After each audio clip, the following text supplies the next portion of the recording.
દીપકભાઈ, પહેલાં આપણે દાદાનું કાંઈ પણ કામ હોય અંદર થોડો કામ પૂરું ના થાય એટલે અંદર થોડો બોજો હોય કે થોડો આપણે પ્રયત્ન કરીએ, અને પ્રયત્ન કરીને આપણને એમ થાય કે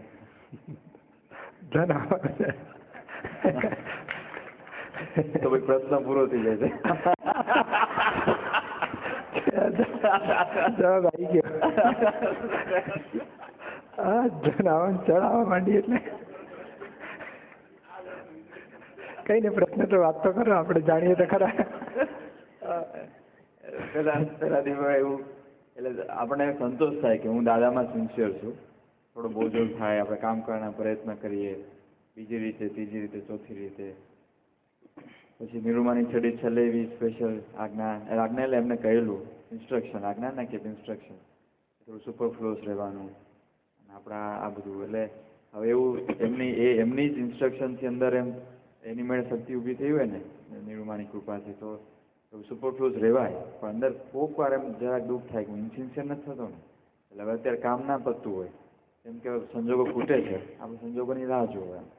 એમાં ઘણી બધી રીતે સમજાય કે જે પહેલાં પ્રયત્ન કરવા જતા હતા એવા પ્રયત્નના લિંક તો સામેથી મળે જ છે. કારણ કે કોઈક આપણને કહી જ જાય કે ભાઈ આવું કરવા જેવું છે, આપણે એક પોઝિટિવ જ હોય, ચલો એવું કરીએ કે ભાઈ હવે આને મળવા જવું છે તો કે ચલો આપણે એમને મળીએ. તો મારા તરફથી ના ઊભું થાય કે હું આને મળું, આને કરું, આમ કરું, તેમ કરું. અને આટલા બધા વર્ષોથી અનુભવથી એવું લાગે કે એની મેળે સંજોગ ઊભા થતા જ હોય છે તો પછી ઊભું ના થાય. પણ અંદર કોઈ વાર આવું દુઃખ થાય કે હું ઇન્સિન્સિયર નથી થતો ને દાદાને. ના એટલે આપણે નેગેટિવ ભાવ તો થતા નથી ને, કામ લાગે તો વ્યવસ્થિત, હવે આપણે શું કરી શકીએ, એવું થતું નથી ને. 100% સારું જ થાવ, વહેલું જ થાવ, જલ્દી થાવ, એની દિન રાત ભાવના તો છે જ આપણે. ત્યાં સુધી ઇન્સિન્સિયરિટી ના કહેવાય. ઇન્સિન્સિયરિટી કોને કહેવાય કે ભાઈ બધું કે ભાઈ કામ થતું નથી, વ્યવસ્થિત છે, જે થાય તે ખરું કે એમ નહીં. આપણે અંદર એમ થાય કે ના થવું તો જોઈએ જ. ભોગવટો એ એક્સ્ટ્રા આઇટમ છે. થવું જોઈએ, આપણો પોઝિટિવ ભાવ એ કરેક્ટ છે, થવું જ જોઈએ. અને આપણે પ્રાર્થના, અને એવું લાગે તે ઘડી ભાઈ 10 મિનિટ પ્રાર્થના કરો, એ દાદા બધા સંજોગ ભેગા થાવ ને સારું કામ થાવ. સાંકળ ખેંચતો નથી, આ તો વ્યવસ્થિતમાં જે હોતે ભલે, પણ અમારી પ્રાર્થના છે કે આ કામ થાવ સરસ. મહાત્માની આટલી બધી ભાવના છે, વહેલા રહેવા આવું છે, બધી વ્યવસ્થા બધી છે. ફક્ત આ ઓફિશિયલી કાગળિયા બધા ફાઇનલ થાય તો પછી બધાનું કામકાજ શરૂ થઈ શકે, કોન્ટ્રાક્ટરો ને આર્કિટેક્ટ ને બધાનું. તો અમારી ભાવના છે કે વહેલું શરૂ થાવ. અને આપણા તરફથી 2-5 મિનિટ પણ છેવટે પોઝિટિવ ભાવનાના એવિડન્સ મૂકી દેવાના. નેગેટિવ ભાવ આપણા તરફથી નથી જ એવું એક્ઝેક્ટ ચેકિંગ ચાલુ રાખવું છે. એટલે નહીં થાય એવું, અનસિન્સિયરિટી આવી ના શકે. કારણ આટલા વર્ષો આપણે એક ધારું આ જ કામ કર્યું હોય, એની માટે જ આપણું જીવન છે કે કેમ કરીને દાદાનું કામ, નિરૂમાની ભાવના, બધા પ્રોજેક્ટ પૂરા થાય. અને એની માટે આપણે આ તન મન ધન બધું ઘસાઈને ખલાસ કરવા માંગીએ. નથી થતું એનું મેં ભોગવટો રહે છે, એ છે એક્સ્ટ્રા આઈટમ, પણ છો રહ્યો ભલે રહ્યો. એ ભોગવટો નથી આવતો હવે, નથી આવતો તો વાંધો આવે. બાકી આમ પણ એની સામે આપણને જ્ઞાન છે કે નહીં, શું છે? એ છે કે એટલા બધા એવિડન્સથી કાર્ય થતું હોય છે તો એક એવિડન્સને પકડવાની જરૂર નથી. અને એવિડન્સ ખૂટી રહ્યો છે, તમે સમજાવ્યું હતું ને કે આમ 4 અઠવાડિયામાં પૂરું કરવાનું, 6 દિવસ સુધી 50% જ થયું હોય, લાસ્ટ ડે 100% થઈ જાય. અને એવું પણ અનુભવ કર્યા હોય કે આપણને લાગતું હોય કે આપણે જેમ પાછળ માટી નાખવાનું હતું ને, એ કાલે ચિરાગ વાત કરતો હતો તો કે માટી નાખવામાં જે સૌથી પહેલાં નરોત્તમભાઈ અહીંયા આવ્યા હતા નિરૂમાની આપણે હાજરી બોલાવ્યા ત્યારે, એ તો આમ જોઈને જ એકદમ હચતાઈ ગયા હતા કે આ છોકરાઓ તમે ક્યારે કામ કરશો, આ બધું ક્યારે થશે એમ. કે કાલે જ વાત કરતો હતો કે કેવી રીતે થયું છે ને એ મને તો નથી ખબર પડી, પછી કે અમને નથી કોઈને ખબર પડી.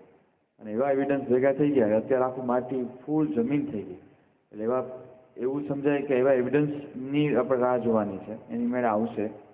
અને એટલે એ જ્ઞાનને આધારે ભોગવટો નથી આવતો જરાક. અને જરાક જો આવવા જાય તો એકવાર જ્યારે એવું થયું ને કે હજી 2 મહિના મોડું થશે તો પછી નિરૂમા પાસે મસ્ત બેઠો હતો તો આમ જાણે અંદરથી એવું લાગે કે ભાઈ શું આ બધી બાબતમાં આપણે લાચારી કરવાની કે નિરાશ થવાનું, ખૂબ મોટું કામ દાદાનું થવાનું છે. આ બધા તો બહુ નાની વસ્તુ છે, આ તો બધું વ્યવસ્થિતના ભાગમાં છે તો થઈ જશે. કોઈ વાર એમ થાય કે બરોબર કરી રહ્યા છે ને જે કંઈ કરી રહ્યા છે. હા એ આપણે ચેકિંગ રાખવાનું બધું. અને આમાં કેવું છે કે આપણે ઘણી વખત કેવું હોય છે, એટલે આ તો સામાન્ય વાત કરું છું, કે આપણી પાસે 20 જાતના કામો છે. એક ડિપાર્ટમેન્ટનું કામ અટક્યું હોય તો આપણે એની પાછળ આખો દિવસ ઉપયોગ મૂક્યા કરવાની જરૂર નથી. અને આપણે બીજા દિવસ આપણે પુરુષાર્થ મારો કે ચાલો અત્યારે બીજું સત્સંગના પ્રોગ્રામ છે, કે ચાલો રાજકોટનું કામ હોય તો એ પતાવો, મુંબઈવાળું કામ હોય તો એ પતાવો, અડાલજનું પેલા જમીનવાળું પાછું બાકી તો અહીંના 3rd ફેઝનું પતાવો. જે પોસિબલ હોય એમાં આપણે એક્ટિવલી, એટલે મન વચન કાય એક્ટિવલી કામ કરી જ જાય છે. એ અનસિન્સિયર ક્યાં કહેવાય? આળસ કર્યા કરતો હોય, કામ બગાડતો હોય તો લોકો કે આટલું બગડે છે, વ્યવસ્થિત છે, જ્ઞાનમાં રહો. એટલે વ્યવસ્થિત જ્ઞાનમાં રહો એવું બોલાતું હશે? કેમ કરીને સોલ્વ થાય, ઓછું બગડે, ના બગડે એના ઉપાય હોય, પ્રયત્ન હોય. પણ ભગવત તો જુદી વસ્તુ છે. પણ આપણું બધું પોઝિટિવ પ્રયત્ન હોય લાસ્ટ મોમેન્ટ સુધી. છે ને, કાચનો પ્યાલો બચાવવાનો છેલ્લો પ્રયત્ન કરો. અરે હાથેથી છટકી ગયો તો પછી પગેથી આમ ગાલે, હા, અને છેવટે ઓછી કામ ધકેલા બચા એટલું બધું સ્પીડી ચાલતું હોય, બોલો. એટલે આપણા તરફનો પ્રયત્ન માટે આપણે કોઈ નેગેટિવ મૂકતા નથી, બધા જ પોઝિટિવ એફર્ટ. અને પછી ના પૂરું થયું તો બીજે દાડે પાછા નવેસરથી. એટલે અનસિન્સિયર નથી કહેવાતા. અને આપણે અંદરથી તો પાછું છે જ ને, ભાઈ શું થયું, ક્યાં સુધી, કેવી રીતે થશે, કોણ કોણ અટકે છે, કેવી રીતે અટકે છે. અને છેવટે આપણી પાસે 2 ઉપાય છે. બહારના પ્રયત્ન કરવાના, જે થયા કે ના થયા પછી કરેક્ટ. ભાવમાં 100% રાખવાનો. બહારના પ્રયત્ન અને અંદરનો ભાવ, એ 2 આપણા તરફનો જોરદાર છે. એ અંધશ્રદ્ધા છે. અંદરના પ્રયત્ન માટે વધારે હવે કોન્ફિડન્સ આવે. બહાર એવિડન્સ ખૂટતા હોય તો અંદરની પ્રાર્થના અને ભાવના એના પર ખૂબ જ વધારે જોર મૂકવાનું. સાચી વાત છે. અને એટલે ખરેખર કહે ને કે એટલે જેમ જેમ આના કીધું કે આગળની સ્ટેજમાં આવું જ થશે આપણું, કે ભાઈ કામ કરે જાઓ. એટલે મન વચન કાયા કામ કરે જશે. અને અહંકાર જેમ જેમ ડાઉન થશે ને એમ ભોગવટા ઉડી જશે. અને જાગૃતિ બહુ હશે પાછી. કામ માટે સિન્સિયરિટી બધી જ હોય. સારામાં સારું જરાક એને ટાઈમ મળ્યો ને 2 કલાકનો તો એમાં પોતે ઇન્વોલ્વ થઈને પૂરું કરે. પછી પાછું વર્તમાનમાં હોય. અત્યારે બીજું વર્તમાન આવ્યું તો એમાં હોય, ત્રીજું વર્તમાન એમાં હોય. પછી પાછું લક્ષ્યમાં હોય કે આટલું બાકી છે ને આટલું થશે ત્યારે આગળનું કામ થશે. એટલે આમાં કંઈ ગુનો ગણાતો નથી. એટલે જે પ્રોએક્ટિવ અને થોડું પ્રોએક્ટિવ શું હોય તો કે આ કામ અટક્યું ને તો આને ફોન કરી, અહીંયા જાય ત્યાં જાય, એવું ના કરીએ. અને સમજો આવું આપણે સહજ તમે કહો છો એવી રીતે કે તે બીજા કામમાં પડીએ. આ કામમાં એવિડન્સ ખૂટે છે એટલે બીજા કામના હેન્ડલિંગમાં કે એવું કરીએ. અને પેલું પછી સામેથી જ કોઈક આપતા બધું તરફથી એવિડન્સ આવે કે આપણે આને મળવા જવા જેવું તો કે ચલો આપણે ત્યાં જાય. એટલે પ્રોએક્ટિવ ના કહેવાય. અને પેલું તો હું પોતે ઊભું કરતો હતો કે આને મળી, આમ જાય ત્યાં જાય, આ કરીએ તે કરીએ. તો કે હવે આ લોકો કહે છે અને આમ ઓવરઓલ આપણને બુદ્ધિ વ્યવહારથી સમજાય કે બધું બરોબર ચાલી રહ્યું છે તો એ બરોબર જ છે, ચાલી શકે એવી રીતે. હા બરોબર છે. છતાંય આપણે મેં 2 મિનિટ ઉપયોગ મૂકીશું કે ભાઈ આમને પેલા જવાબ જ્યારે કહે ને કે આવું ના થયું કામ, ત્યારે આપણે થોડી વાર મૂકો ઉપયોગ. શું કરી શકાય?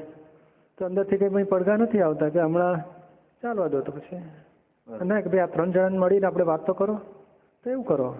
એટલે અંદર વ્યવસ્થિત શું પ્રેરણા આપે છે એમ કરીને આપણે વાત પૂછી લાવો. એટલે આપણે છેવટે જ્ઞાનપૂર્વક જઈએ ને એના પરિણામ બહુ જુદી જાતના આવશે. એટલે એ જ્યારે ત્યારે જ્ઞાનથી જઈશું ને તો ઉત્તમ થશે છેવટે. હા, આપણે બુદ્ધિને વચ્ચે જોવાની ભાઈ. અને બુદ્ધિ છે ને એ કહે ને આક્ષેપ મૂકશે કોઈ. જો બુદ્ધિપૂર્વક પકડાઈ ગયો છે ને તો આ નથી કરતો, પેલો નથી કરતો, પેલા લોકો આવા કંઈક દોષિત દેખાડવાનું ચાલુ કરશે કામ ના થાય ત્યારે. ના થાય ત્યારે આપણને જો છેક દેખાયું ને કે આ બધા સંજોગ ખૂટી પડ્યા છે ને આ અત્યારે ટાઈમ પાછો બદલાયો, હવે આ બધું જોવો હવે શું બને છે. એટલે જ્ઞાન હશે ને અને બુદ્ધિ હશે તો તરત ડિફરન્સ દેખાશે આપણને. જ્ઞાન સાયન્ટિફિક સર્કમસ્ટન્શિયલ એવિડન્સ જોઈએ છે અને બુદ્ધિ કોણે બગાડવી જોઈએ છે. એટલે આપણે બુદ્ધિ વચ્ચે લાવવા માંગતા નથી. ધીમે ધીમે જ્ઞાનથી જઈએ છીએ. નથી થયું તો છેવટે 3જો વિભાગ છે પ્રાર્થના કરો. અને થોડું બધાને કહો ભાઈ તમારા અમને શું લાગે છે, મિટિંગ આપણે ગોઠવી હોય, અઠવાડિયે 15 દાડે મિટિંગ જેવું હોય આપણું, અને એ બધો પ્રયત્ન કર્યા કરતા હોય એટલે આપણે સાચે રસ્તે છે. કારણ કે એવું છે કોઈ પણ કામની પાછળ આદુ ખાઈને પડવું ને એ સારી વસ્તુ નથી. કારણ શું છે કે તમે કાળ પાકવા દો, સંજોગ ભેગા થવા દો. આ બુદ્ધિ શું, બુદ્ધિનો ધંધો છે આદુ ખાઈને પાછળ પડે. હમણાં કરો, જલ્દી કરો, જલ્દી કરો. જલ્દી કરો. જ્ઞાન સહજ છે, ધ્યેય જે પહોંચવું જ છે પણ સહજ હોય આખું. અને સહજનું કામ દાદા એક સરસ દાખલો આપે છે. ઉઘરાણી બાકી હોય ને તો સવારે ઉઠીને ફોન કરે, 10 વાગે, પાછો 11 વાગે, 12 વાગે, દોડતો જાય ની ઓફિસમાં. એટલે આટલું બધું પાછળ પડવાનું હોતું હશે. અરે કે છે પેલો મળ્યો નથી તો પાછો 3 કલાક બેસી રહે, પાછું રાત્રે ઘરે તપાસ કરે ભાઈ ગયા ક્યાં. હવે આટલું બધું સહેજા સહેજ દાડામાં 1-2 વખત પ્રયત્ન કરો, સહેજા સહેજ. અને સહજનો અર્થ શું થાય છે કે એને એટલો બધો ભાવ બગડી જાય કે આને સલાહ આપવું જ નથી, આટલો બધો પાછળ પડે જા. સહજ એટલે શું, એને આપવાનો ભાવે થયો હોય ને આપણે પસાર થતા હોઈએ, ભાઈ જય શ્રી કૃષ્ણ, મારું પેલું તમે સાંજે આવો ને, મારે આજે જ પૈસા આવ્યા છે, તમને મળી જશે. હા, પણ સહજમાં એ આપણે થાય, એ આપણને ભેગો થાય ને આપણે યાદ આવે પેલું રહી ગયું છે તો થઈ જશે, આજે સાંજે આવો લઈ જાઓ. પણ સહજમાં ઓટોમેટિક થઈ જતા હોય છે. જે તમે 20 દિવસ સુધી દોડધામ કરી હોત તોય ના, તો ઉલટાનું 20મે દાડે મળવાનું હતું તમે 37મે દાડે મળે, બહુ કકડાટ કર્યો માટે. અને પેલો 20 દાડે ભૂલી ગયો, મારે તો ભૂલી જ જતો હતો કે હું ઉઘરાણી કરવા જાઉં કે સત્સંગમાં રહું. એટલે ફરી કામ નીકળ્યો ત્યારે ઉઘરાણી કરવા જવાની. અને પેલો કે ભાઈ આજ आप आया है तो उतना काम बाकी है हमारा. मैं तो पेलो पेमेंट बाकी है. क्या बात करता, अभी तक नहीं मिला. मैं तो नहीं मिला. ठीक है, पहले पेमेंट ले लो. એટલે પેમેન્ટ ક્લિયર થાય, નવું કામે આપણને મળી ગયું હોય. 2 in 1. મારો ધક્કા બચી જાય સત્સંગ માટે, મારે ટાઈમ જ નથી હોતો દાદાના કામ માટે, બધા બચી જાય મારા. એટલે સહજનો તો મને બહુ અનુભવ થયા છે. ઓટોમેટિક કામ થયા જ કરતા. એક મેં હાર્ડલી જૂજ ઉઘરાણી ગઈ હશે, તેની સામે આગલું ઘણું બધું પેમેન્ટ પ્રોફિટ થઈ ગયો. એટલે ખાસ કંઈ લોસ થયો નથી એકે ધંધામાં. ધંધાને એકે વસ્તુમાં લોસ નથી થયો. યાત્રામાં 40,000 કોઈ નહીં કરે. એ ખરેખર કાગળિયા પર લોસ થયા, બાકી ખરેખર કોને ખબર છે. મને ગણિત મને ભૂમિથી બધું સરસ આવડે.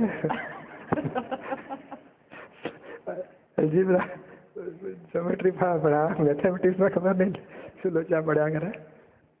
એકાઉન્ટ ભાવે જ નહીં કરે, જમા ઉધાર નહીં. એટલે સારું છે, નથી ભાવતું તો કેટલા બધા મળી ગયા મને. આપણે નોકરી મળી દીધી. આખો વર્ષ ધંધો કરું ને એક દાડામાં એ એકાઉન્ટ પૂરો કરી નાખે. આટલું જ છે કે મેં કેમ આટલું, એટલે કેટલો મોટો ધંધો તો કે ના અમારે એક જ દાડાનું કહેવાય. બહુ સારી વાત છે. દરેકને કેપેસિટી હોય ને, ઘણાને આમ 50 કિલોનું વજન હોય ને તમે ફૂગ મારે તો ઉડી જાય, ને આપણા જેવાનું 5 કિલો વજન ભાર લાગે.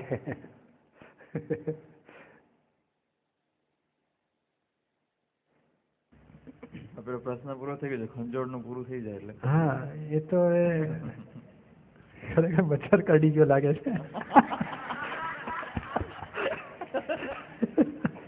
જો ખરેખર લાલ થઈ ગયું છે.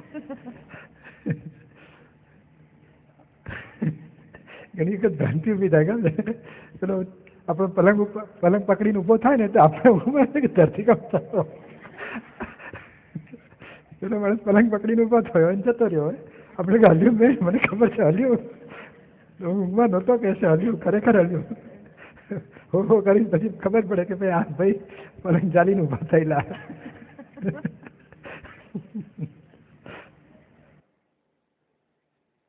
ચાલો, આપણે તો કેવું છે કે લક્ષ્મીજીને આપણે કહી રાખવાનું હોય, સિમંદર સિટીમાં પધારજો, દાદા ભગવાનના પ્રોજેક્ટમાં બધી સહાય કરજો. આપણે ગાય છે ને, નિર્મમથી લક્ષ્મી કૃપા વ્યવહાર સુધારજો, નિર્મમથી લક્ષ્મી કૃપા વ્યવહાર સુધારજો, જગત કલ્યાણના કામમાં આવજો, જગત કલ્યાણના કામમાં આવજો. નારાયણની ભજના કર્યા કરવાની, શુદ્ધાત્મા ભગવાનની ભજના કર્યા કરો. દાદાને તો વર્ષોથી જોયેલું, એક પણ પ્રોજેક્ટ જરાય અટક્યો નથી. અને જ્યારે અટકે છે ને ત્યારે વધારે સારું થવાનું હોય ત્યારે અટકે છે, અને બીજું કારણ એ હોય છે કે અહંકારના શિંગડા તૂટવાનો કાળ બાકી હોય છે. ત્યારે અહંકાર આમ તેમ થાય, મચકોડે એકબીજાના શિંગડા તૂટી જાય, પછી કામ પછી ધીમે ધીમે આગળ વધ્યા કરે. એક પણ પ્રોજેક્ટ, કેટલા કામો જોયા હશે, પણ કોઈ દાડો કામ બગડ્યા નથી, અટક્યા નથી અને મોડાઈ થયા નથી. એક્ઝેક્ટ ટાઈમે થતા જ હોય છે. હપ્તાવણીઓ ટાઈમે થઈ છે, બધું કામ ટાઈમસર થયું છે. મતલબ અહંકાર કચકચ કરતો હોય તો એક શિંગડા તૂટી જાય ને. દીપકભાઈ, આજે સહજતાની જે વાત થઈ, આપણે જે પ્રોજેક્ટમાં આપણે જે કામ કરીએ છીએ, કોઈ પણ જીવનમાં કામ કરીએ છીએ, એ સહજ ભાવે કરીએ તો એ સહજતા ઊભી થાય. હવે કોઈ પણ કાર્ય થાય છે તો એની પાછળ બુદ્ધિ હોય છે, બુદ્ધિની પાછળ આપણું કર્મ હોય છે. હવે એ કર્મને હિસાબે એ બુદ્ધિ ઊભી થઈને કામ એ સહજ રીતે જ થઈ જાય છે. હવે પણ એની પાછળ આપણું પાપ અને પુણ્ય, હવે પુણ્ય હોય તો એ કામ સફળ થાય, આપણો પાપનો ઉદય હોય તો એ આપણને કામમાં પછી આપણને વિઘ્નો આવે છે. તો મૂળ આ વસ્તુ છે ને, સહજ તો હોય જ છે, પણ છતાંય પાપ પુણ્યનો જે હિસાબ છે, હવે આપણે આ સંસ્થા કે દાદાના પ્રોજેક્ટોમાં એ સામુદાયિક હોય કે શું હોય, ઇન્ડિવિજ્યુઅલમાં તો પોતાનું હોય, આમાં કેવી રીતનું હોય? સહજ રહેવા છતાંય પણ નિષ્ફળતા મળે. એટલે આ છોટે વ્યવસ્થિત જ કહીએ છીએ આપણે, બહુ ઊંડામાં ઉતરતા નથી. કોના પાપનો ઉદય હશે કે આ કામ નથી થતું, એવું બધું ચિતરતા નથી આપણે. હા, આપણે સહજ એટલે કોને કહીએ છીએ? વાતો ચીતો કરો, પ્રોગ્રામ ગોઠવો, મિટિંગો ગોઠવો, પછી ક્યાં અટકે છે વાતો શોધી કાઢો, પાછા ઉપાય કર્યા કરો. એટલે આ બધું સહજના ખાતામાં જાય છે. બધા પ્રયત્નો સહજ પાર્ટમાં છે. પ્રયત્ન ન કરવા અને સહજ રહેવું ને એ અહંકારની દખલો છે બધી. બધા જ પ્રયત્નો થવા દેવા અને કરવાના જ. આપણી ભાષામાં બોલવું પડે કરવાના, અને જ્ઞાનની દ્રષ્ટિથી થઈ રહ્યા છે તે આપણે દખલ નથી, એમાં થવા દો. વાતોચીતો કરીએ, મિટિંગો કરીએ, અને પછી જે ના બન્યું તો આપણે પછી કહીએ ને કે કોકનો પાપનો ઉદય હશે એટલે નથી થયું, એવું ના બોલવું આપણે. આપણે વ્યવસ્થિત કહેવાય કે ના બન્યું એ વ્યવસ્થિત છે, સંજોગ ખોટે છે, કામ થતા નથી. વ્યવસ્થિત શું આવે જુઓ. હવે વ્યવસ્થિત આવી ગયું, હવે એ વસ્તુ આપણને જે તકલીફો ઊભી થઈ, હવે એને દૂર કરવા માટે પછી આ આપણે જે ઉપાયમાં જે આપણે જે કીધું એ અસીમ જય જયકારો મંત્ર કે જે ભાવના કે એ જ રહ્યું ને પછી. હા, એ જ. અને છતાંય આપણે વાતોચીતો મિટિંગો કરી શકીએ કે ભાઈ આનું શું કરી શકાય, કંઈક વાતોચીતો કરીએ તો કંઈક સમાધાન મળે, સોલ્યુશન આવે કંઈક. અને અંદર બી આમાં શું છે, આપણી બુદ્ધિ ઊંધી ચાલતી હોય ને એટલે પેલું અસીમ જય જયકારને બધું બોલવા બેસાડીએ કે ભાઈ હવે દાદાને પ્રાર્થના કરી છે કંઈક સારું થશે. એ નેગેટિવ પાર્ટ ઉડી જાય બુદ્ધિનો. એટલે હંમેશા કોઈ કાર્યનું રિઝલ્ટ એવું આવે તો પછી પાછળનું બધું આમ કર્યું હતું ને આમ થયું, આવી રીતને આમ થયું, એવું બધા વિચાર ઊભા થઈ જ જાય છે, એટલે બુદ્ધિ ઊભી થઈ જાય છે. એટલે એ વખતે આપણે એને વિચારણામાં નહીં લેવાનું કે પછી આ કોઈને દોષિત નહીં જોવાના. કોઈને લીધે થયું છે એવું એક પણ નિમિત્ત દોષિત દેખાય ને તો ખૂબ પ્રતિક્રમણ કરવાનું. ના, હિસાબ આપણો છે, કોઈનો દોષ નથી, આ બન્યું એ જ વ્યવસ્થિત છે. એટલે કોઈ નિર્દોષ એટલે દૂષિત ના દેખાય, પણ હવે આપણો હિસાબ જ દેખાય. હા, એ બરાબર છે. આપણો એટલે વિનોદભાઈનો અથવા તો જે સંજોગ બધા ઊભા થયા છે આમાં કોઈનો દોષ નથી. બરાબર છે. અને ખરાબ કાળે રાત પડી હોય ને એ રાતના 8 કલાક હોય તો પૂરી થાય, પછી દાડો શરૂ થાય. એ જીવનમાંય આવે અને બધા સમાજમાંય આવે ને બધે આવે જ. ચડતા ઉતરતા કાળ બધાને. દાડા પછી રાત આવે, રાત પછી દાડો આવે. તો આપણે શું રાત્રે 2 વાગે ઉઠીને હજુ સૂર્યને ઉગ્યા નહીં, હજુ ઉગ્યા નહીં, ક્યારે ઉઠશે? એટલે શું કામ ટાઈમ બગાડો? સુઈ જાવ શાંતિથી. અને શું ઊંઘ નથી આવતી તો ભગવાનનું નામ લો, એટલે આપણે અસીમ જયકાર બોલાવડાવી, બોલો કલાક. તો 2-3 કલાક પાછું ઊંઘ આવી જાય. ઉઠે, અરે ઉઠી ગઈ, સૂર્ય આવી ગયા તો આવવા ના જોતા, તું આમ તો વાત કરતો હતો. હવે એને 2 વાગ્યા થઈ જાય, રાત પૂરી ક્યારે થાય? હવે 4 કલાક બાકી છે રાત પૂરી થવાની, તો આપણે 4 કલાક એ જીવનમાં રાત પૂરી થવાના કાળ બાકી હોય. કોકને 4 વર્ષ હોય, કોકને 2 વર્ષ હોય, કોકને 12 વર્ષ હોય, જે હોય તો આવવા દો ને, પૂરું થવા દો. આપણે તો પૂરું કરીને મહાવિદ્ય ક્ષેત્રે જવા માગીએ છીએ. એક ભાવમાં જેટલા વાંકા ચૂકા ઈચ્છા બધા પૂરા થવા દો. સીધા હોય તો સીધા પૂરા થવા દો, આડા હોય તો આડા પૂરા થવા દો, પૂરા થવા દો. ફાઇલ છે, સંભાવે નિકાલ કરીને છૂટવું છે. અને આપણા આત્માને કંઈ ખોટ જતી નથી. બુદ્ધિને લાગે ખોટ ગઈ, એને તે કાગળિયા ઉપર જ હોય. ઘણું કરું તો આપણે ખાધે પીધે આમ તો ઘણું ચાલે એવું છે, તું કોણ મજા કરો ને નિરાતે, કાલ તકલીફ પડશે. ના કાલ નહીં, આખું વર્ષ તકલીફ પડે એવું નથી, તો મજા કરો. એટલે આવા બધું થયા જ કરે છે. આપણા મહાત્મા કે મને રહેવા મળતું નથી અહીંયા, હું તો આવી શકતો નથી, સત્સંગનો લાભ નહીં છે. ખોટી વાત છે. અહીં બધી વ્યવસ્થા છે, આવો રહેવા એવું. બીજી કેટલાય ઘરો ખાલી છે, રહેવા મળશે તમને. તમારો સત્સંગ નહીં બગડવા દે, પણ તમારે મેં આ તો ત્યાં તૈયાર નથી થયું એટલે નથી આવતો, એમ કરીને કેટલાય સત્સંગમાં પોલ માર્યા કરે. એવું ચાલતું હશે? એવું ના આવું છે. આપણા તરફથી બધા પ્રયત્ન કર્યા કરો. એક ઉકેલનો કંઈક રસ્તો શું છે પ્રશ્ન? બતાવવા વિનંતી કે નાનું મોટું કંઈક સમાજનું કામ કરવાની ઈચ્છા થાય, થોડું શરૂ કરીએ. નાનું મોટું કંઈક સક્સેસના અંદર મળતી જાય, લોકોનો સહકાર મળતો જાય. પણ પછી એ જો વર્ગણ તરીકે સવારથી રાત સુધીનો ચોંટી પડે અને ધર્મ કરવાનો કોઈ ટાઈમ જ ના રહે, એટલું બધું અંદર ઊંડા ઉતરે, તો પછી એમાંથી ધર્મ કરવાનો રસ્તો કેવી રીતે શોધવો? ત્યાં પણ જ્યાં સુધી અજ્ઞાન હોય ને ત્યાં સુધી આવી જ બધી મુશ્કેલી બધી.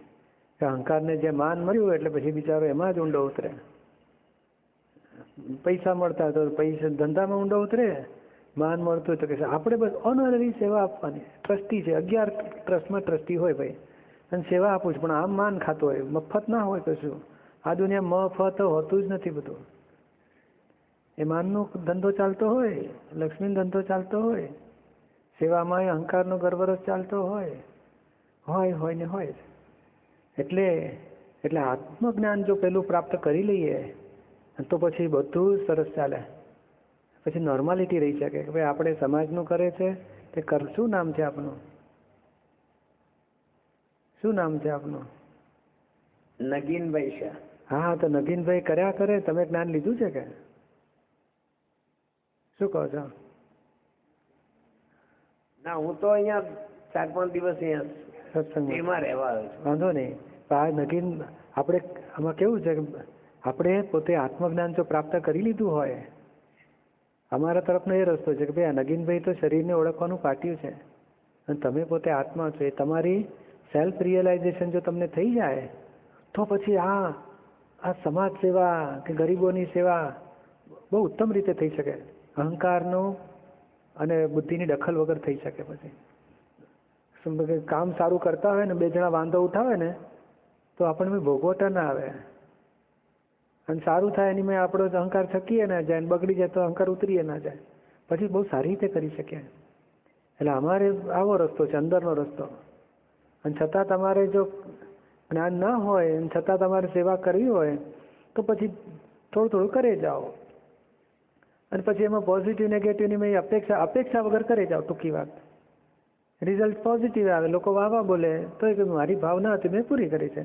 લોકો કહે છે આ મોટા અમે ઘરના ઠેકાણા નથી ને લોકોને સેવા કરવાની, વાકું બોલે, તોય આપણે કહ્યું તારી વાત બરોબર છે, મને તો દિલમાં જે ભાવ થયો મેં ભાવ પૂરા કર્યા છે.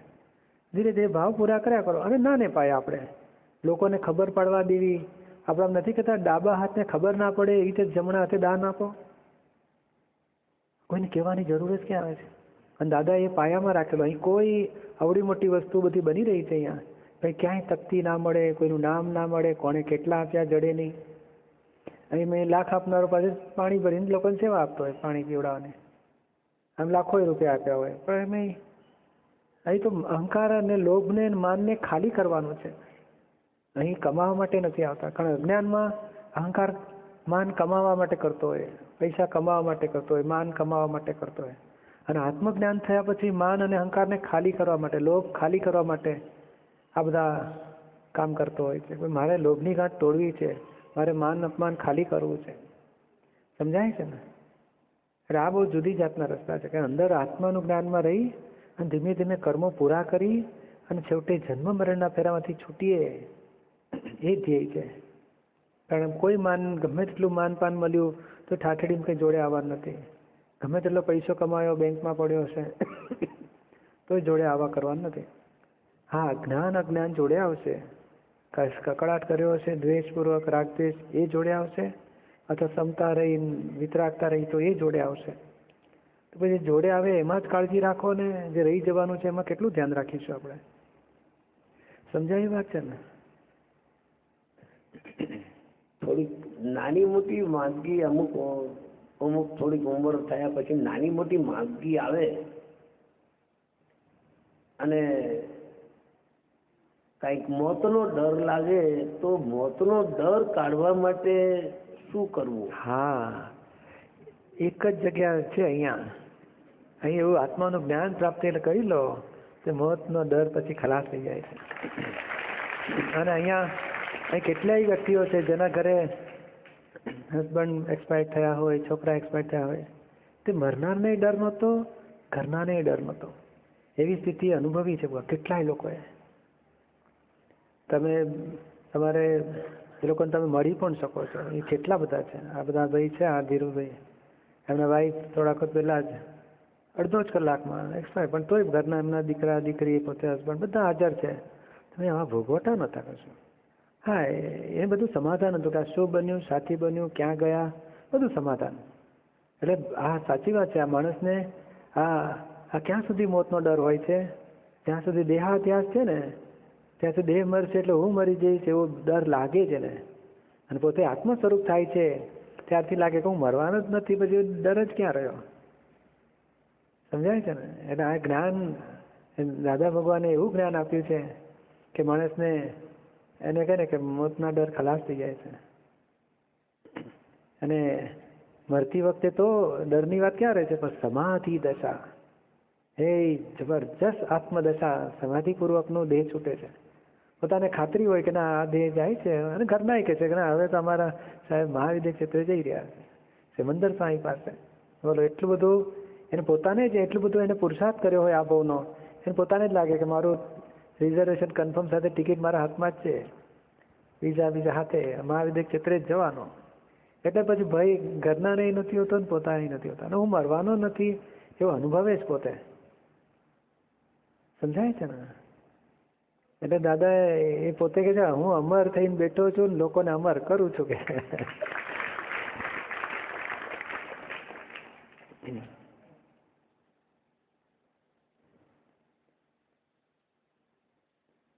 એટલે તમે પણ એવું જ્ઞાન પ્રાપ્ત કરી શકો એમ છો.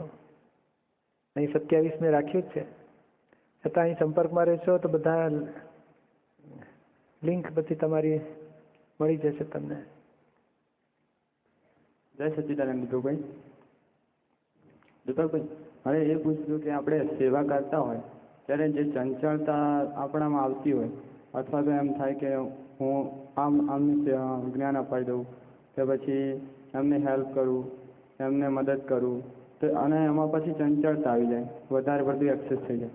પછી જો એ ના માનતા હોય, આ તો કંઈક નેગેટિવ બોલે, તો પછી ટેન્શન ને એવું બધું થાય, તો એનો ઉપાય શું? શું નામ છે તમારું? ધીરજ મારું નામ. ધીરજ. હા, જ્ઞાન લીધું છે ને? હા જી, 2 વર્ષ. આપણે કેવું છે કામ આપણે કહી છૂટવું, હા, પછી ના બન્યું તો વ્યવસ્થિતના જ્ઞાનમાં રહેવું, અને ભાવના આપણી 100% રાખવી, પણ આપણે આગ્રહમાં ના પડવું.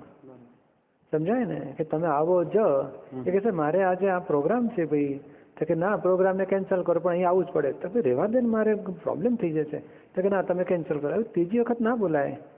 એટલે કહે ને કે ભાઈ આવા જેવું છે અહીંયા, એમ કહેવાનું. તો કે મારે આમ છે ને તેમ છે, જો આના બતાડવા માંડ્યા એટલે આપણે કહીએ કે આ દિવસે નહીં, તું પછી આવતા રવિવારે ગોઠવજો, પ્રોગ્રામ અહીં થયા જ કરતા હોય છે.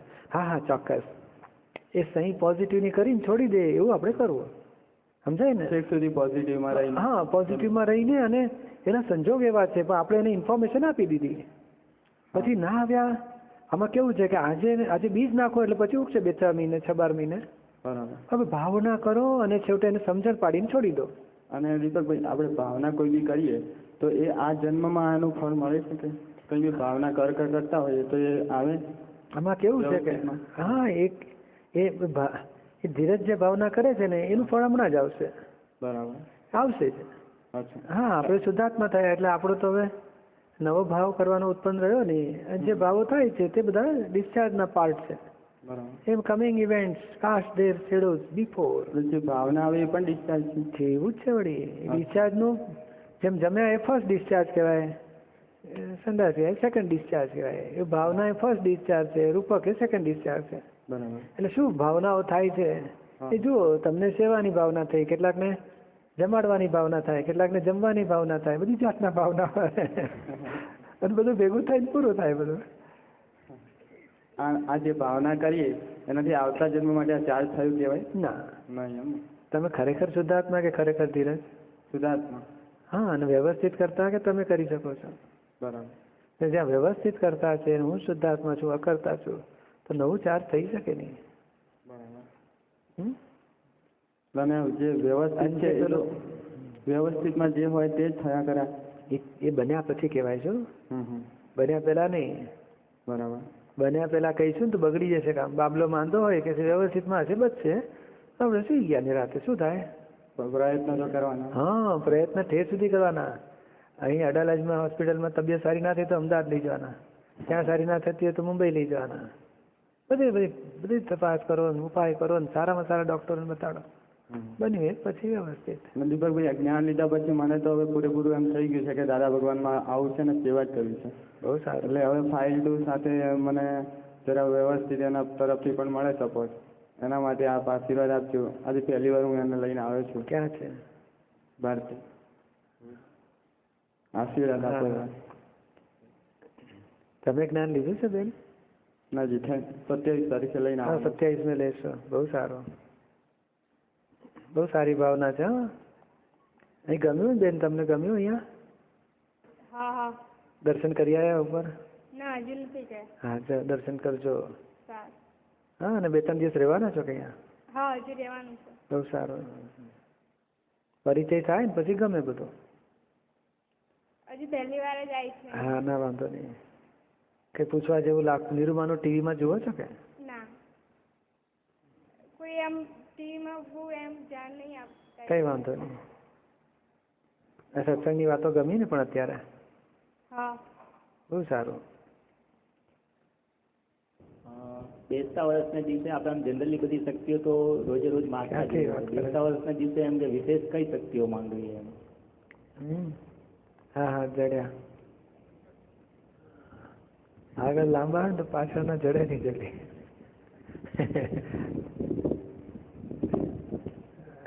સરવૈયું કાઢવાનું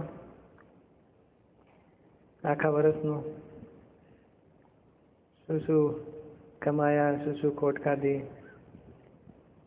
શું બધું મોહ થયા, માન થયા, લોભ થયા, કપટ થયા, એ બધી ચોકડી મુકાતી જવી છે. કેટલું આત્મામાં રહ્યા, 5 આજ્ઞામાં, સત્સંગમાં, દોષોની સામે જગતને નિર્દોષ કેટલું જોયું. એટલે આ સર્વૈયું કાઢવાનું આજે નહીં. આવતીકાલે નવું વર્ષ હોય તો પછી શું કરે? ઓવરઓલ આપણે કમાયા કે છે. ખોટ કેટલી જવા દે? એક ખોટ ના જવા દે, ઓછામાં ઓછી ખોટ જવા દે.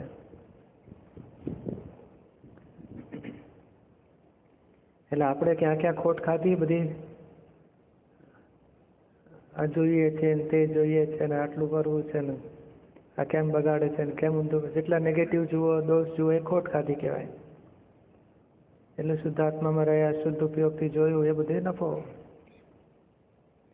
આપણે નિરંતર શુદ્ધ ઉપયોગ સુધી પહોંચવા માંગીએ છીએ. સમજાય ને? હજુ ઊંઘના કલાક તો આપણે કાઢતા જ નથી, ગણતા જ નથી. જાગ્રત કાળ સુધારો પહેલા, પછી ઊંઘનો કાળ આવશે. જાગ્રત કાળ આપણે નિર્દોષ દ્રષ્ટિ રહેવી જોઈએ, કોઈના દોષ ના દેખાવા જોઈએ, કોઈ કરતા ના દેખાવો જોઈએ, અને બધા શુદ્ધાત્મા જ દેખાવે છે. ભલે થાય કોણ છે, પછી તરત થાય કે ના એ શુદ્ધાત્મા અને આ જુદો. એટલે બધું ઊભું તો થશે, કારણ અત્યાર સુધી ઘૂંટેલું એ કંઈક ઉડી નથી જતું. રિલેટિવ દ્રષ્ટિ કંઈક બંધ નહીં થઈ જાય. રિલેટિવ દ્રષ્ટિ ઊભી થાય એટલે તરત રિયલ દ્રષ્ટિથી જોઈ લેવાનું. એટલે 5 આજ્ઞા જ મુખ્ય આવીને ઉભી રહે છે. ભાઈ બધાને શુદ્ધાત્મા જુઓ, વ્યવસ્થિત કરતા એટલે અકર્તા જુઓ, પછી સંભાવે નિકાલ કરો એટલે ફાઇલ સ્વરૂપ જુઓ, જેટલું ચૂક્યા એટલું બધું રીસેટ કરો. એટલે એમાં જ આવવાનું છે છેવટે. અને જેટલું ભૂલચૂક રહીએ એના પ્રતિક્રમણ કરાવો. પછી માન આવી જાય, બધો મોહ આવી જાય,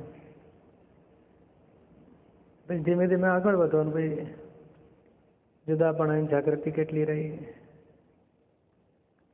પછી મોહ, બધા ઈચ્છાઓ બધી ક્યાં ક્યાં, બધું શું શું ભોગવવાની ઈચ્છા રહે છે, હજુ શું શું જોઈએ છે, હજુ હોય ને બધી. આપણને કાંઈ જોઈતું નથી, ત્યારે સ્ટેટસ બહુ જોઈતું હોય મોટું. પૈસાની પડી જ નથી, જે હોય તો ચાલે, માનની પડી હોય પાછી તો કે એ ખાડો મોટો. બધાને ભાગાકાર કરતા જવાનો કે ભાઈ આ માન આપીને શું, 9 અબજની વસ્તીમાં 4 જણા કે છે પ્રવીણભાઈ બહુ બહુ સારા માણસ, પ્રવીણભાઈ એટલે આપણે ધન્ય ધન્ય થઈ ગયા.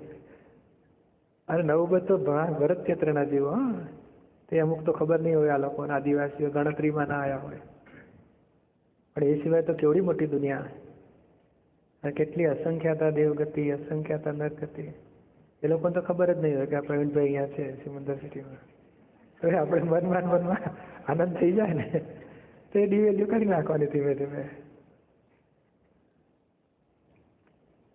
સમજાય વાત છે ને? માન છે, લોભ છે, બધો મોહ છે, બધો. આ તો કે છે ને શ્રીમદ રાજચંદ્ર શું છે, વંદે ચક્રી, ચક્રવર્તી રાજા પણ નમસ્કાર કરે, તથાપી ન મળે માન જો, એવી દશા મને પ્રાપ્ત થાવ. વૈમાનિક દેવની સિદ્ધિ હોય ને તો મને લોભ ભોગ કશું ના થાવ. મોક્ષ સિદ્ધ ક્ષેત્ર સિવાય મારે કોઈ સ્ટેશન પર ઉભા રહેવું જ નથી. એવું આપણો ધ્યેય હોવો છે. અને ધ્યેયથી ઊંધું ચાલે આપણને જાગૃતિ આવી શકે આ ખોટું છે, અને ખોટું છે ખબર પડતાની સાથે પેલો પાછો ફરી જાય એ સાચું કહેવાય. એ રસ્તા ઉપર લખો અંબાજી જવું છે, આ રસ્તો ખોટો છે, એ કેટલી વારમાં પાછો ફરે? ડિવાઈડર હોય એટલી વાર થોડું યુટર્ન મારતા આગળ જવું પડે, 1.5 કિલોમીટર તો યુટર્ન મારીને પાછ જતો જ રહે. અને અહીં તો પેલી પ્રજ્ઞા શક્તિ કેટલું છે, ખોટું થાય છે, ના કરવું છે એ નહીં, આ વ્યવહાર છે, વ્યવહારની વાતમાં નહીં ચાલે. એટલે બુદ્ધિ પોતાની પકડ છોડતી જ નથી. એ જ મોક્ષનો બાધક કારણ. સંસારની પકડો એ જ મોક્ષનું બાધક કારણ. સંસાર ભોગવવાનો મોહ એ જ મોક્ષનું બાધક કારણ. સંસારની બધી ખેંચો, આમ તો વ્યવહાર કરવો જ પડે ને, હા ના જ ચાલે, હું નહીં જ ચલાવી લઉં, અને મૂકવાન એમ કરતાં કરતાં ઠાઠડીમાં જવાનો વખત આવશે. ત્યાં પછી તમને ઊંધા બાંધે કે સીધા બાંધે શું ફરક પડે? આ ખોખા દે, આ બધી વ્યવસ્થા વિનાશી છે. વિનાશીની કઈ બાબતનો પકડ પકડશો?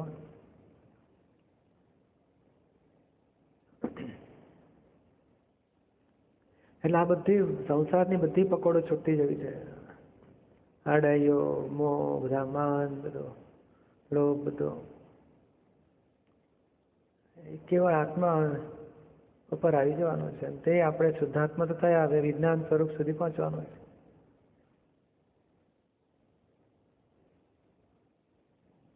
જેટલું એ જ ધ્યેય રાખવાનું છે. દાદા 3 શબ્દ કયા? નિયાણો, ધ્યેય અને નિશ્ચય, અને ભાવના. કઈ ભાવના? નિશ્ચય આનો કે હું શુદ્ધાત્મા છું, તે સ્વરૂપ મારે થવું છે. શુદ્ધાત્મા જ છું એમ સહજ ખરેખર શુદ્ધાત્મા, અને તે રૂપે રહેવું છે. એમ આપણે શું થઈ જાય છે? પ્રવીણ રૂપે થઈ જઈએ છે. જરા કામ બગડે ને કે કોણે બગાડ્યું? ત્યાં પ્રવીણભાઈ બોલાવો કે છે, એટલે પછી થઈ ગયા પ્રવીણભાઈ. અસર થવા માંડી ત્યાંથી પ્રવીણભાઈ થઈ ગયા. તો કે નિશ્ચય એ કહેવા માંગે છે ભાઈ આત્મા રૂપે રહો, તમે છો શુદ્ધાત્મા. પ્રવીણભાઈને અસર થાય તો તમે જુઓ પ્રવીણભાઈ શું કામ ગભરાવો છો? જાઓ, પતાવી દો, ફાઇલનો નિકાલ કરો, શું છે સમાધાન લાવો. અહીં અડવું ના જોઈએ. પછી ધ્યેય તો કે સિદ્ધ ક્ષેત્ર સુધી આપણે કોઈ આ પરમનન્ટ એડ્રેસ જ આપણું ત્યાં છે, આ છે જ નહીં. આ તો અહીંયા કાગળિયા ઉપર પરમનન્ટ એડ્રેસ, પણ કાગળિયો જ પોતે ફાટી જવાનો.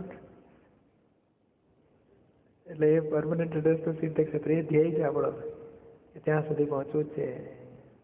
2-3 અવતાર જ્યારે થાય ત્યાં સુધી ભાવના જગત કલ્યાણની, મન વચન કાયા જગતના કલ્યાણ માટે વપરાવા. સંસાર સમાજ કલ્યાણ એ રિલેટિવ છે, આત્મ કલ્યાણ એ ઊંચી વસ્તુ છે. એટલે એવી રીતે આપણું જીવન ગોઠવવા માંગીએ છીએ કે ભાઈ અને આખો દાડો 5 આજ્ઞા, ભરેલો માલ ખાલી કરો, જે ઉદયમાં આવે એને સંભાવે નિકાલ કરો, અને બન્યું હોય વ્યવસ્થિત, કોણે બગાડ્યું, સારું થયું તો વ્યવસ્થિત, અને આ જેને થાય છે તે હું નહીં, હું શુદ્ધાત્મા.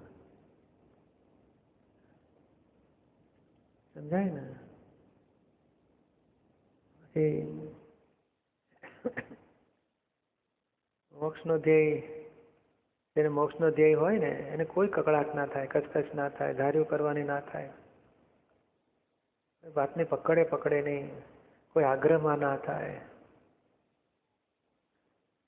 જે આજે જવાનું હોય કે 50-25 વર્ષ પછી જવાનું હોય, કશો ફરક ના પડે. અને પાવાગઢ કે છે તમારે નથી આવવાનું તો આંચકો ના આવે, અને તમારે અઠવાડિયામાં 3 વખત આવવાનું છે તોય આંચકા ના આવે. આંચકા એટલે બહાર નથી હોતું, બહાર તો આમ હશે પણ અંદર મેં ભોગવટ આવે. શી જરૂર છે મને દર વખતે શું કામ પકડી લઈ જાવ છો?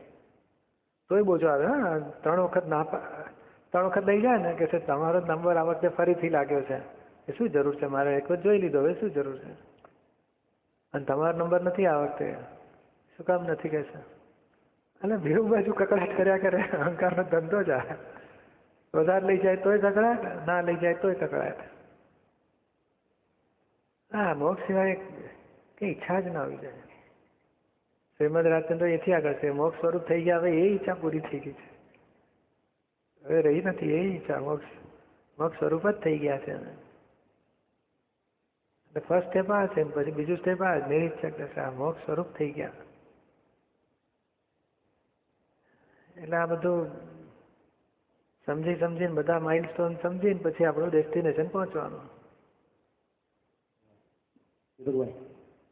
માનના ફણગા જે ફૂટતા હોય, માનના એ આમ બહારથી ખ્યાલ ના હોય પણ અંદરથી જે બધા ફૂટતા હોય એ બધા કેવા હોય? એટલે બહારથી આપણને ખબર ના પડે, અંદરથી ખબર પડે. એ લોકોને ના ખબર પડે. લોકોને ના ખબર પડે તો સારું કહેવાય. લોકોને ના ખબર પડે એટલે કપટ હોય તો. પછી કેવું હોય કે જાડું માણ હોય ને તો ભાઈ બહાર અથડાયા વગર રહે જ નહીં. એટલે થોડુંક પળ ઓછા થયા તો મેં અંદર ખબર પડે, પણ પાછી જાગૃતિ હોય એટલે વળી જાય બિચારા કે ના આપણે છોડો ને મારે જોઈતું નથી. કંઈ મીઠું લાગે, મીઠું કે મળ્યા કરતું હોય ત્યાં સુધી શું તોફાન કરે.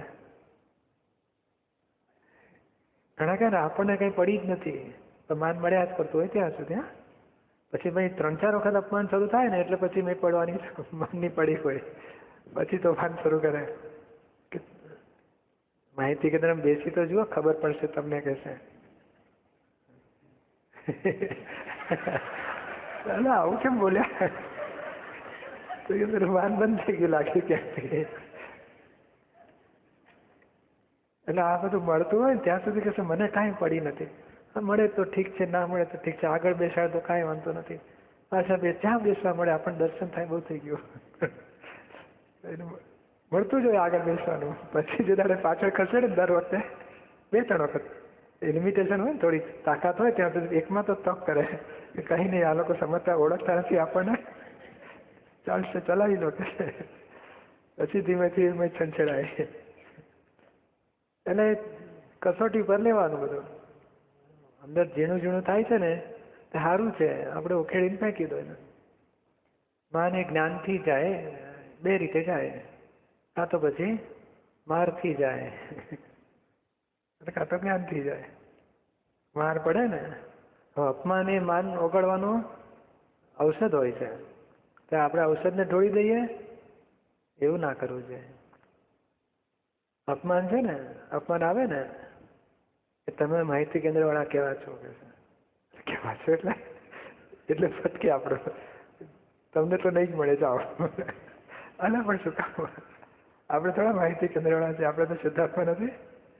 આ તો આજે અહીંયા હોય, કાલે રસોડાવાળા કહેવાય, ત્રીજે દાડે તમે જાત્રામાં ગયા તો દર્શનાર્થી કહેવાય. તમે એકના એક થોડા છો, એકના એક તો શુદ્ધાત્મા તરીકે છો, બીજા બધા તો આપણા સ્વરૂપ જ ન હોય. એટલે જે સંભાવે નિકાલ કરો પ્રેમથી બધા જોડે સમાધાનપૂર્વક. પેલો અહંકાર ઉછળે, બે વાકું કેમ બોલ્યા મારી સાથે, તે વાકું બોલનાર ઉપર ઉપકાર માનું છે કે હો સારું થયું મારું અહંકાર ઉછળ્યો, આજે પકડાયો, નહીં તો બિચારો પડી રહેલો અંદર. એ હોય ત્યાં સુધી આપણને આત્માનો અનુભવ થવા ના દે. એટલે આ જરાક મેં ઘા પડે એની પર એટલે મતલબ છંછેડાઈને બહાર આવે એટલે આ લોકો ઉંચકીને, એટલે આપણે જ્ઞાનવાળાએ ઉંચકીને બહાર મૂકવો છે. સારું થયું. એટલે અપમાન એ મોટા મોટો માન ઉગાડવા માટે ઔષધ છે. અથવા તો પછી બીજું, પછી જ્ઞાનથી જાઓ. સહેજ પેલું લોકો કહે તમે બહુ સારું તરત થવું છે. ભાઈ આપણે ક્યાં છે? બધા ભેગા મળીને થાય છે. શું કામ આપણને એકલાને ક્રેડિટ મળે છે? આપણે ડિવાઈડ કરતો. પણ માર વગર તો માન ખાલી થાય એવું નથી. એ તો અમુક સ્ટેશન આવે ને પછી જ્ઞાનથી ખાલી થાય. એ સુધી તો મારથી જ ખાલી થાય. એટલે ત્યાં સુધી આપણે જરાક માર એટલે ભોગવટ આવે ને ત્યારે જ્ઞાન પકડીને પછી ખાલી કરવાનું કે ના સારું થયું. કે માનને તો શ્રીમદ રાજચંદ્ર કેટલું મોટું કહે છે ને, આ જગતમાં માન ન હોત તો અહીં જ મોક્ષ થાત.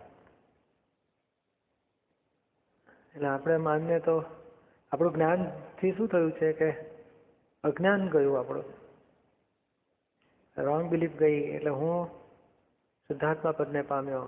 પણ હવે જ્યાં સુધી હું રોંગ બિલીફમાં હતો ત્યાં સુધી આ ક્રોધમાનમાં એ લોકો ઊભા થતા હતા. એટલે આટલો જ ભાગ ખસ્યો છે. હું એકલો જ ભાગ ખસ્યો. ક્રોધમાનમાં એ લોકો તો અકબંધ ઊભા છે, હવે તૂટી રહ્યા છે. એ ઇફેક્ટ આપીને જશે. અને અપમાનની ઇફેક્ટ આવે ને ત્યારે ગભરાવાની જરૂર નથી. જઈ રહ્યો છે માલ. આપણે રક્ષણ કરવાની જરૂર નથી. માનનું ખાલી થશે. આવશે તો ખરી ઇફેક્ટ તો બધી. દીભાઈ તમે કીધું ને કે અમુક લેવલ સુધી તો કે અમુક સ્ટેજ સુધી માર ખાઈને જ માન ખાલી થાય, પછી જ્ઞાનથી ખાલી થાય. તો એનું કારણ કે માન ઉપરનો પ્રેમ છે કે ત્યાં સુધી એને જ્ઞાન એ બાબતમાં એને હેલ્પ કરે જ નહીં એવું છે. એટલે પ્રતિથી આત્મા હોય ત્યાં સુધી માર ખાવાનો. જાગૃતિમાં આવ્યો પછી ભાઈ આગળનું પછી એ છે કે એને ઓળખાય કે આ કોને થાય છે, હું કોણ છે, ત્યાં જ ચોપડી જાય. પેલો અનુભવની કક્ષા જેમ જેમ આવતી જાય ને ત્યાં પછી જાગૃતિ જ હોય ને. પછી એને આમ વાળવા માટે આમ ખેંચાખેંચી કરી ના પડે. તું પાછો આવી જા, શું કામ આટલું બધું માનમાં, આટલી બધી અપમાનની અસરોમાં પડી રહે છે. પ્રતીતિ છે ને ત્યાં સુધી આ બધું પ્રતીતિ બેઠી આપણને. આપણે છીએ કલોલમાં, ભાન થયું ગયો, અડાલજ પાછળ રહી ગયો, પહોંચ્યા નથી. હવે પાછા ફરી રહ્યા છે. એટલે પાછા ફરતા સુધી બિગિનિંગમાં હોય, ધીમે ધીમે પછી જે નિરંતર જાગૃતિમાં આવી ગયો ને પછી એને દેખાય ને ખાલી થાય, દેખાય ને ખાલી થાય. એટલે આપણે કહીએ ને ચીકણો દોષ છે ને ત્યાં સુધી બધું માર ખાવાનો, પછી મોડો થાય એટલે પછી જાગૃતિ રહે અને ખરી પડે. પછી ચીકણો એટલે જ્યાં સુધી પોતાને દોષ ઉપર પક્ષપાત છે, પોતાને દોષ પર પ્રેમ છે, એને ચીકણો કહેવાય. હા નહીં, અમે ચીકણો હોય ને ઉપરાણું તૂટે નહીં એવું ના. એટલે ચીકણો હોય એટલે જ પછી એને જાગૃતિ રહેતી નથી. બહુ ચીકણો હોય તો જાગૃતિ ના રહે. એટલે જ આ જાડો ગાંઠ કહેવાય. બધી ધન વિષયની બહુ પડી ના હોય, લક્ષ્મીની પડી ના હોય, માનની બહુ પડી હોય, એટલે ગાંઠ મોટી હોય. એમ ટૂંકી વાત.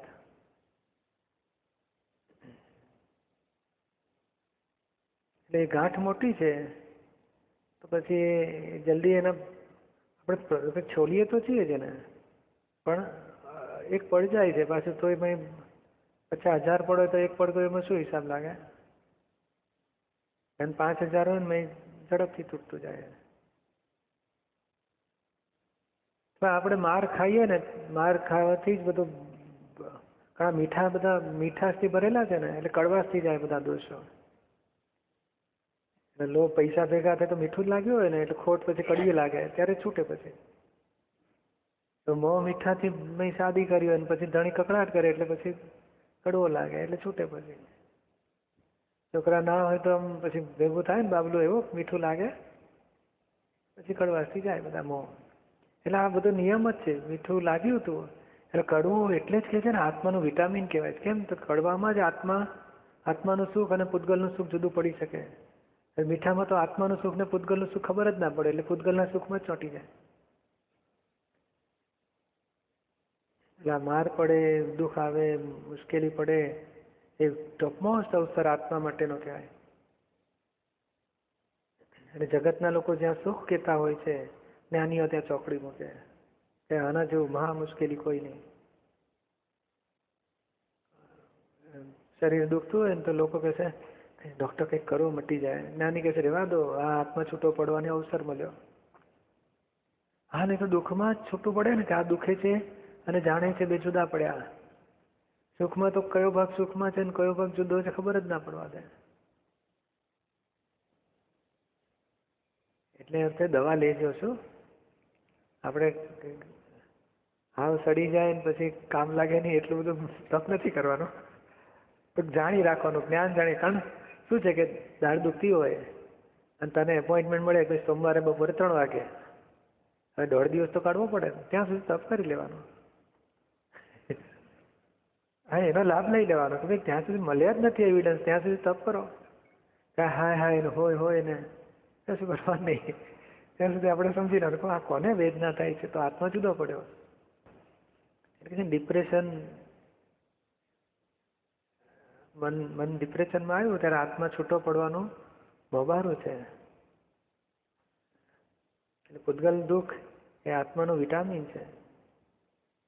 અને પૂતગલ સુખને આપણે કંઈ વાંધો ઉઠાવતા નથી કારણ હોય તો આવે જ ને. એને ફૂડ કહી દીધું અને પેલું વિટામિન કહી દીધું.